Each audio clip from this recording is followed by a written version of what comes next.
सोनू और बिल्टू खाना खाकर घर के बाहर सैर करने को निकल पड़े थे। गर्मियों की रात थी, पर मौसम सुहाना सा था।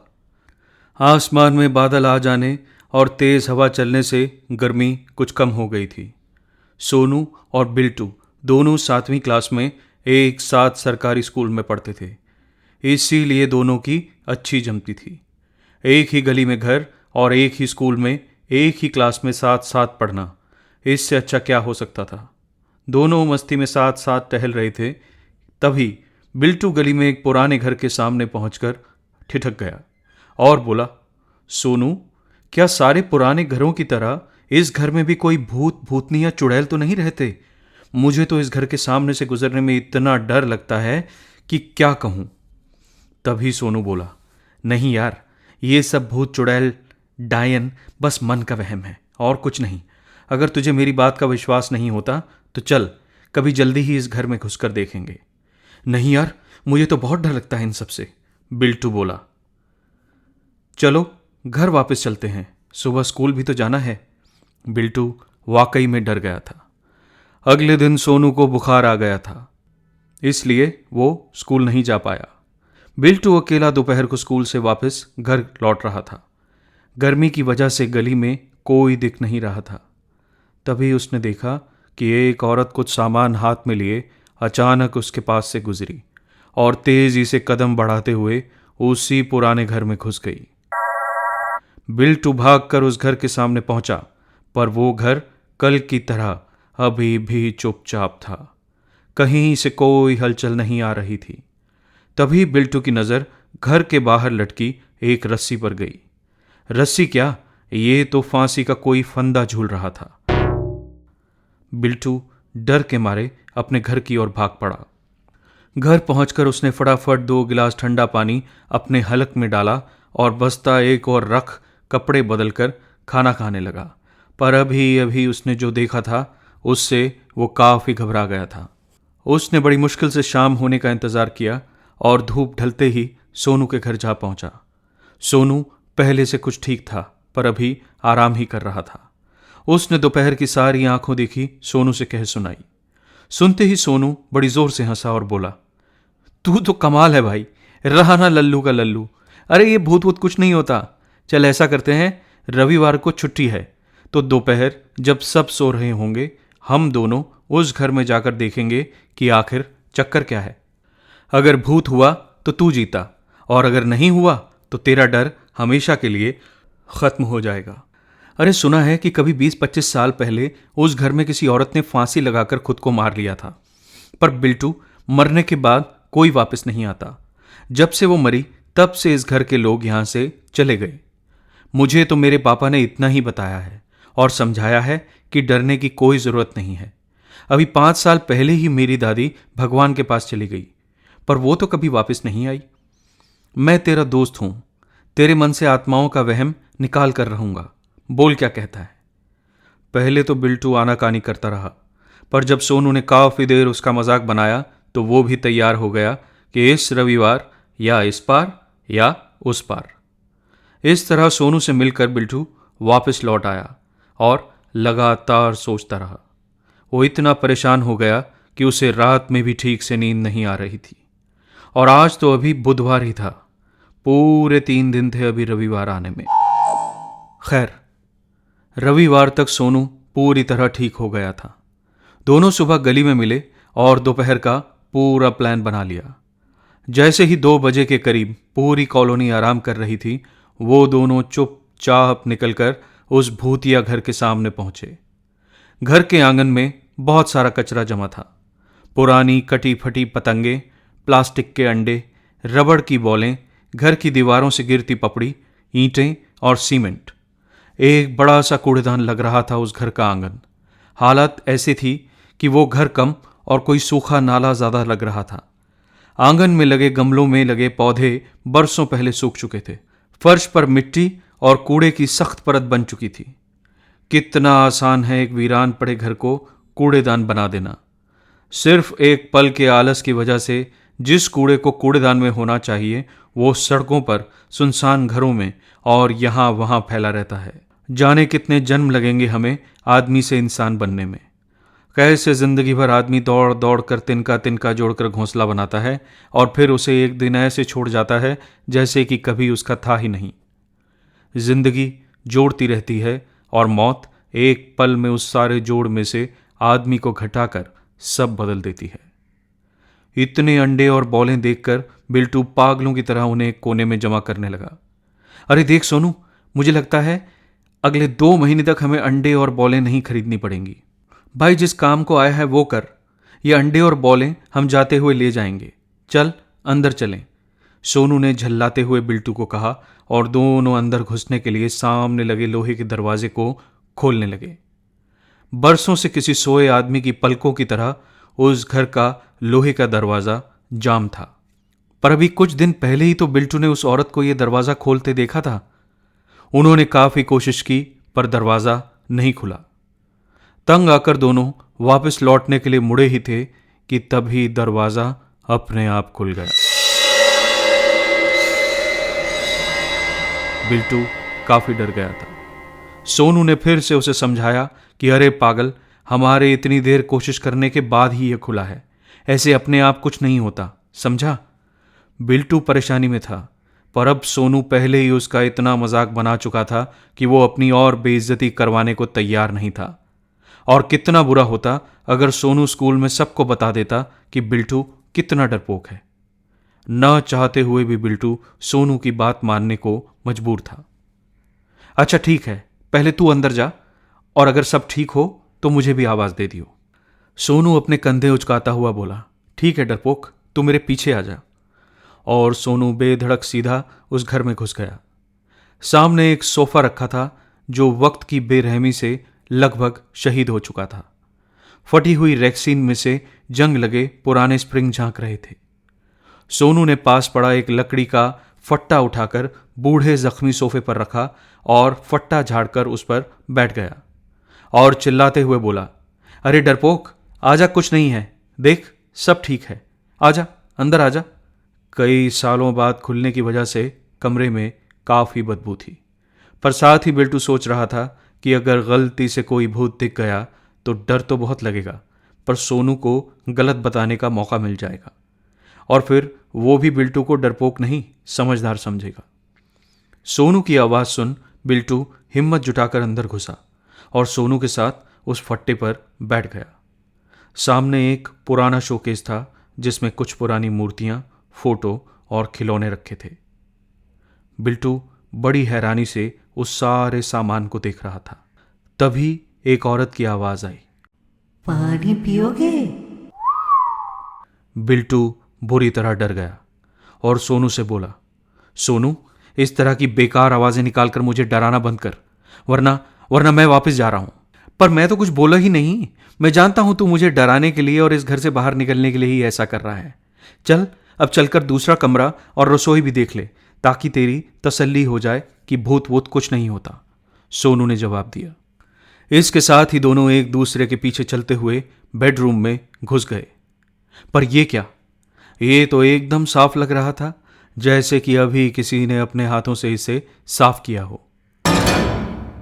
दोनों साफ बेड देखकर उस पर बैठ गए और अभी ये सोच ही रहे थे कि आखिर ये घर इतने साल बंद रहने के बाद भी ये कमरा साफ कैसे है। तभी बिल्टू बोला, देखा, मैंने कहा था ना, यहां कोई ना कोई रहता है, वरना बता ये कमरा किसने साफ किया। चल अब जल्दी भाग चलें, इससे पहले वो आंटी यहां आ जाए। निकल जाएं। अभी बिल्टू की बात पूरी भी नहीं हुई थी कि तभी उस कमरे में रखी अलमारी का एक दरवाजा झटके से अपने आप खुल गया।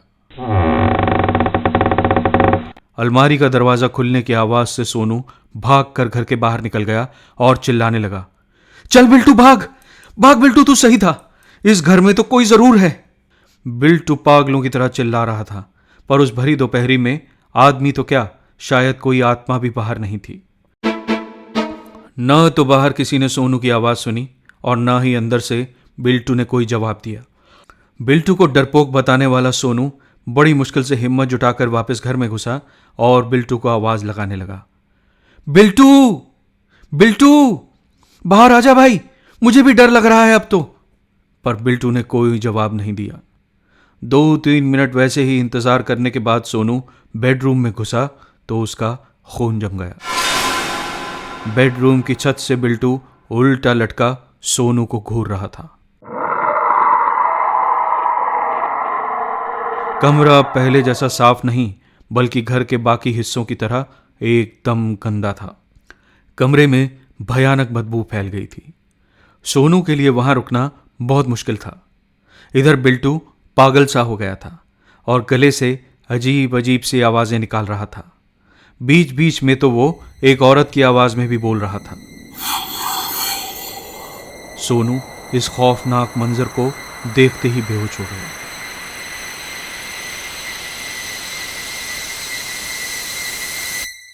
जब तक सोनू को होश आया शाम हो रही थी। सारी बात याद आते ही उसने एक बार फिर पूरी ताकत से चिल्लाना शुरू कर दिया। तभी उसके कानों में एक आवाज गूंजी। अगर चिल्लाकर थक चुका है तो यहाँ आकर बिल्टू की तरह अच्छा बच्चा बन और यहाँ मेरे पास आकर बैठ जा। सोनू डर से बुरी तरह कांप रहा था, पर अभी उस औरत की बात मानने के अलावा उसके पास चारा भी क्या था। आखिर बिल्टू को उस घर में लेकर आने वाला वही तो था, और अब बिल्टू को मुसीबत में देखकर कैसे वो उसे अकेला छोड़ देता। न चाहते हुए भी किसी तरह उठकर वो ड्राइंग रूम में आ पहुंचा। सामने उसी सोफे पर एक भयानक भद्दी सी चुड़ैल बैठी थी। उसकी गोद में लगभग बेहोश सा बिल्टू सुन्न बैठा था। वो चुड़ैल अपने गंदे हाथों से बिल्टू का माथा सहला रही थी। सोनू ने अपनी छोटी सी जिंदगी में पहली बार ऐसा कुछ देखा था। उसके रोंगटे खड़े हो गए थे और टांगें बुरी तरह कांप रही थी। अपनी सारी हिम्मत जुटाते हुए वो बोला, आप कौन हो? इस घर में क्या कर रही हो? ये घर तो बरसों से खाली पड़ा है, यहां तो कोई नहीं रहता। तभी वो बदसूरत डरावनी औरत बोली, कौन बोला यहाँ कोई नहीं रहता? मैं तुम लोगों के पैदा होने से भी कई साल पहले से यहाँ पर रह रही हूँ। किसने तुम्हें इजाज़त दी इस घर में घुसने के लिए? तुम्हें नहीं मालूम बिना पूछे किसी के घर नहीं जाते? तभी उसने जेब से एक सिक्का निकाला और उसे हवा में उछालते हुए बोली, चित तो मैं तुझे खाऊंगी और पट तो बिल्टू को खा जाऊंगी। सिक्का हवा में काफी ऊपर उछला और जब तक वो लगभग छत के करीब पहुंचा तो सोनू ने देखा कि छत से एक फांसी का फंदा लटका हुआ झूल रहा है। इधर सिक्का नीचे गिरा और फर्श पर जा गिरा। फैसला बिल्टू के हक में था। सिक्के पर चित आया था। उस चुड़ैल की आवाज गूंजी, मरने को तैयार हो जा सोनू। तभी सोनू को बाहर गली से आता शोर सुनाई दिया। शायद सब लोग सोनू और बिल्टू को ही ढूंढ रहे थे।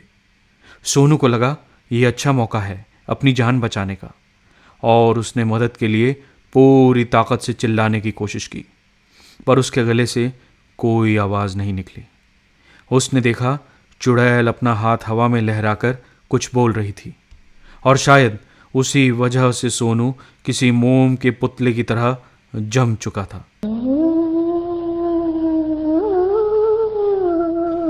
सोनू अपनी मौत इतने करीब देखकर एक बार फिर से बेहोश हो गया था। उसे इस हालत में पड़ा देख चुड़ैल ने बिल्टू को सोफे पर रखा और अपने बड़े बड़े कदम भरती हुई अंदर रसोई में चली गई। कुछ देर बाद वो रसोई से एक गंडासा, जलती मोमबत्ती और एक पत्थर का टुकड़ा लेकर वापस आई और पत्थर पर रगड़ रगड़ कर गंडासे को तेज करने लगी।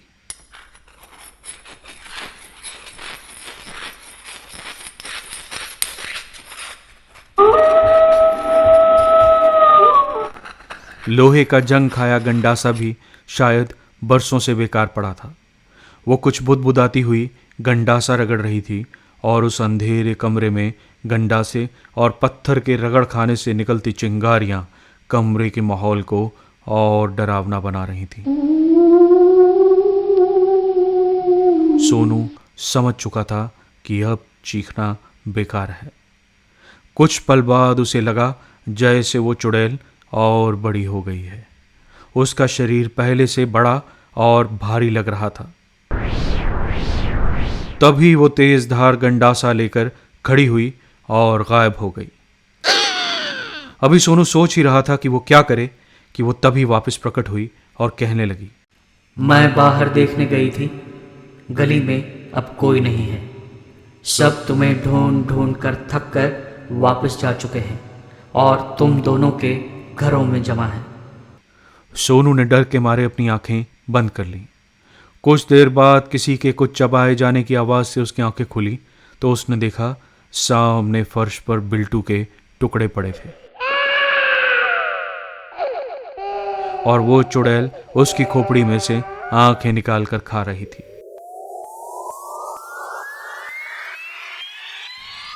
इतना डर देखने के बाद शायद सोनू का डर खत्म हो चुका था। हैरानी की बात थी कि अब उसने बोलने की कोशिश की तो उसके गले से आवाज निकली, ये बिल्टू को तुमने क्यों मारा? आज तो मेरी बारी थी ना। तभी वो बोली, ऐसे तमाशे का क्या मजा जिसे देखने वाला ही कोई ना हो। आज बिल्टू, कल तुमने मेरे घर में घुसने की जो गलती की है उसे मैं माफ नहीं करूंगी। बिल्टू की मौत तो आसान थी पर तुम्हारी नहीं होगी। सोनू के पास अब कोई जवाब नहीं था। जाने देर रात तक सोनू उस चुड़ैल को बिल्टू के टुकड़े खाता कब तक देखता रहा। आखिरकार उसकी आंखें सुबह तक के लिए बंद हो गईं। सुबह सोनू की जब आंख खुली तो वो रसोई के फर्श पर पड़ा था। उसने उठने की कोशिश तो की पर वो उठ नहीं पाया। किसी तरह खुद को घसीटता हुआ वो ड्राइंग रूम में पहुंचा तो सामने सोफे पर बिल्टू बैठा था। सोनू ने बिल्टू को आवाज लगाई, बिल्टू, बिल्टू उठ, बिल्टू तो ठीक तो है ना? पर बिल्टू ने कोई जवाब नहीं दिया। वो घिसटता हुआ बिल्टू के पास पहुंचा तो उसने देखा बिल्टू के ठीक ऊपर वही चुड़ैल फांसी के फंदे में झूल रही थी।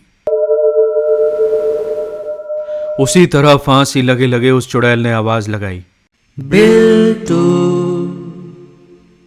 बिल्टू।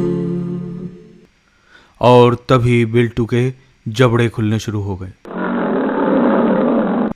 बड़े भयानक नोकीले दांत दिख रहे थे। उसका जबड़ा काफी बड़ा हो गया था। बिल्टू का चेहरा भी बड़ा भयानक हो चुका था। ऐसा लग रहा था जैसे किसी ने सुबह सुई धागा लेकर बिल्टू के सारे टुकड़े सी दिए हैं, क्योंकि उसके शरीर का मांस जगह जगह से खाया जा चुका था। इतने में सोनू ने देखा कि चुड़ैल का जबड़ा भी बढ़कर काफी बड़ा हो गया था। एक पल के 100वें हिस्से में वो दोनों सोनू पर कूद पड़े और उसे जिंदा चबा गए।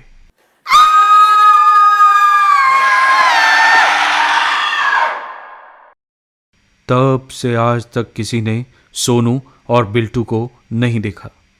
पर आज सालों बाद रचित नाम का एक लड़का भी ये देखने के लिए कि उस घर में कोई रहता है या नहीं, उस घर में घुसा तो सामने सोफे पर एक औरत और 2 लड़के बैठे थे। रचित को देखते ही उनके जबड़े फैलने शुरू हो गए। रचित जान गया था कि इन खाली घरों को खाली समझना उसकी सबसे बड़ी भूल थी।